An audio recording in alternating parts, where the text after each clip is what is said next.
Sir screen share ஆகுதா sir? வந்துச்சு ma'am. Okay sir. Sir 12:42க்கு ஒரு கேண்டில் ரெட் கேண்டில் வந்திருக்குல்ல சார்?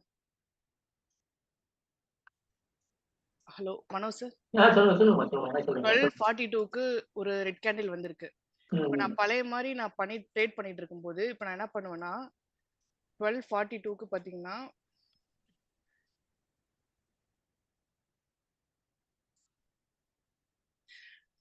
$25,000ல புட் ரைட்டரோட கால் ரைட்டர் வந்து அதிகமாயிட்டாங்க அப்படின்னு சொல்லிட்டு என்னுடைய பொசிஷன் 25,000ல எடுத்து வச்சிருக்கிற பொசிஷனை உங்களுக்கு ஒரு அப்டேட் 42ல பாக்குறீங்க. ஒரு 2 நிமிஷம் 43 44 வச்சுக்கீங்க.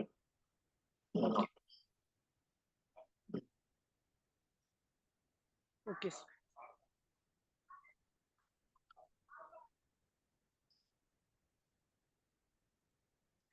$25,000ல இப்போ கால் ரைட்டர் அதிகமாயிட்டாங்க புட் ரைட்டரோட. அதனால நான் என்ன செய்வேன்னா நார்மலா இப்ப இருக்கும்போது நான் அன்வைண்டிங் பண்ணிருப்பேன். பட் நான் இன்னைக்கு வந்து அன்வைண்டிங் பண்ணல. அது ஏன்னா மார்னிங் வந்து 9 o'clock நம்ம ஸ்டார்டிங் பார்க்கும்போது 25,000ல ஆல்ரெடி கால் புட் ரைட்டர்ஸ் வந்து 1.1 crore இருந்தாங்க. ஆனா அந்த லாஸ்ட் 5 மினிட்ஸ்ல 1 செகண்ட் சார்.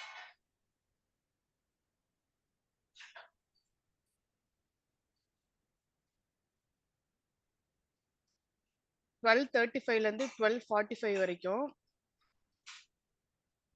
இங்க இருந்து எவ்வளவு பேர் வெளில போயிருக்காங்கன்னா 6.29 lakhs பேர் தான் வெளில போயிருக்காங்க.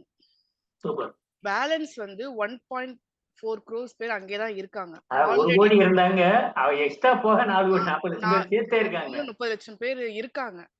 சோ அப்ப புட் ரைட்டர் வந்து ரொம்ப கான்ஃபிடென்ட்டா இருக்காங்க மார்க்கெட் இதுக்கு மேல போகாது அப்படின்னு சொல்லிட்டு. அதுவும் இல்லாம இந்த மணில இருக்கிற புட் ரைட்டிங்கும் பாத்தீங்கன்னா காலையில இருந்ததை விட இப்ப வெளியே போனவங்க வந்து கம்மியா தான் போயிருக்காங்க. அடிஷ்னலா ஆட் ஆனவங்க மட்டும்தான் கொஞ்சம் பேர் போயிருக்காங்க. 1,36,000 அப்புறம் 1,56,000. ஸோ அதனால எப்படியும் மார்க்கெட் வந்து ரிவர்ஸ் ஆகும். ஏன்னா ஆல்ரெடி புட் ரைட்டிங் பண்ணவங்க வெளியில போகல அப்படிங்கறதுனால நான் கான்ஃபிடென்ட்டா இருந்தேன் சார். சூப்பர்.